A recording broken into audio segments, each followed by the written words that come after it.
In this video, I'm going to show you the setup and operation of an outdoor timer, and I'll demonstrate it with a string of Christmas lights.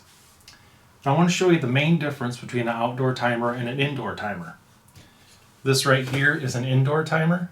Notice there's no cover. There's two prongs, not three, where you plug it in and where you plug in your device. An outdoor timer is going to have three prongs, or it's going to have the ground. It's going to have a cover to keep water out, and also where you plug in your devices is going to be three prongs as well. It's going to be a grounded outlet. Now there's two styles of outdoor timers. This one here has built-in pins, so you just push down the pins where you want it to go on and off. And an easy way to remember is down ends in N and on ends in N. So if the pins are down, that means that's the on time. Now you see where the dial is dark and light? The dark gray area means PM, the light area means AM. Now the other style of outdoor light is this one here.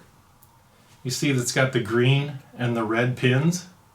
The green means this is where I want it to come on, and the red means this is when I want it to shut off. Now when you buy a timer like this, it usually comes with like 4 pins, so you're a little bit limited to your on-off settings. You can only set it up a couple times. But for outdoor Christmas lights, for example, you're just going to probably turn them on at 5, off at 10. You really only need 2 pins. So the first thing you need to do when setting up either timer is set the current time of day. They both have an arrow right here and right here. And we're going to say it's 8 a.m. So you turn this dial to where the 8 and the arrow lights up on the light side or the AM side. So now my current time of day is set up on this timer. This timer here, you see where it says time of day, it has the arrow. I'll rotate this around so the 8 a.m. is lined up with the arrow. Now the current time is set up with this timer. Now you have to plug the timer in immediately so that the time stays current. There's no internal batteries in these, so if you don't plug them in right away, they will lose track of time. So in order to set up this timer, you take your green and red pins, and these usually come with like 4 sets. And I'm going to slide this pin over the 4 p.m. So I want my Christmas lights to come on at 4 p.m. and I'm going to take the red one and slide it over the 11.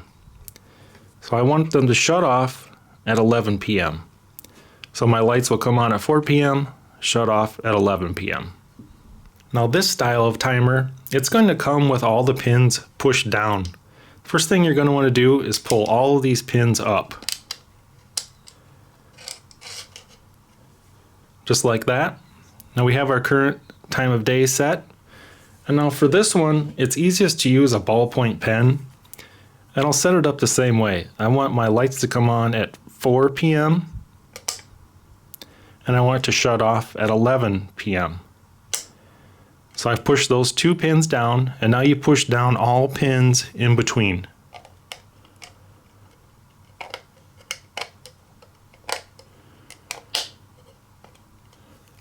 So now it's set up, current time of day is correct.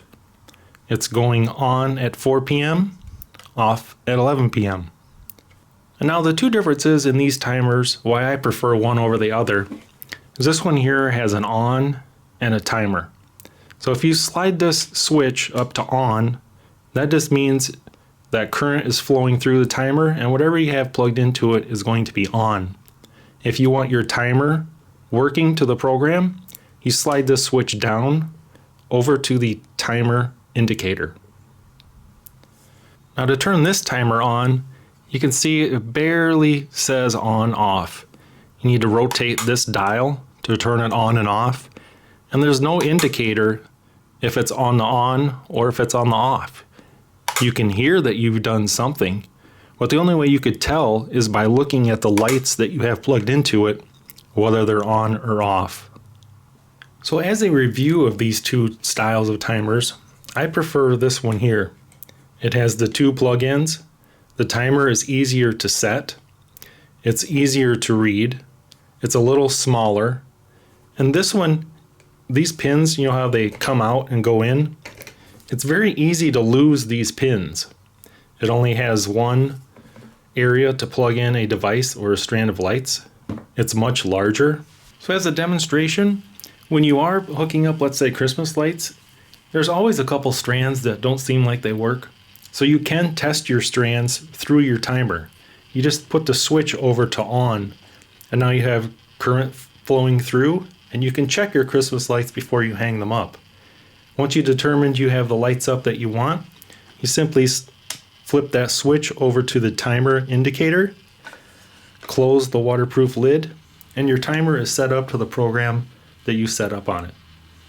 Just so you're aware, when you plug your timer in, you'll hear a slight buzzing noise. If you listen carefully, you'll hear it. And now I'm going to unplug it. I'm going to plug it back in. Just so you know that when you plug in your timer and you hear that noise, that is normal. Hope you found this video informational and helpful, and I thank you for watching.